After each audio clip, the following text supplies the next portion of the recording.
जळगावच्या मुक्ताईनगर तालुक्यातील सातपुडा पर्वतरांगेत तब्बल 2 महिने उलटूनही पावसाअभावी नदीपात्र हे कोरडठक दिसतंय।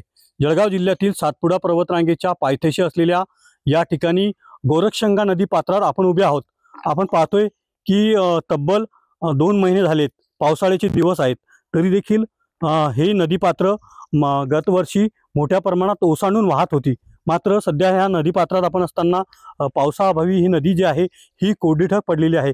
40 जे महत्त्वपूर्ण मानले जाणारे खेडेगाव आहेत त्या गावाचं पाणी शेतकऱ्यांच्या गावासाठी महत्त्वाचं मानलं जाणारं पाणी याच पाण्यावर या नदीपात्रावर अवलंबून असते। तर एकंदरीत पाहिलं तर सध्या ही नदी जी आहे ही नदी पावसाअभावी सध्या आपल्याला कोरडीठक दिसते। नेहमी ओसांडून वाहणारी नदी गोरक्षगंगा नदी मानली जाणारी ही सध्या पावसाअभावी कोरडीठक दिसते। त्यामुळे पाणी टंचाई निर्माण होण्याची शक्यता वर्तवली जात आहे। कॅमेरा पर्सन मंगेश ढोलेसह रवी गोरे, TV9 मराठी, मुक्ताईनगर, जळगाव।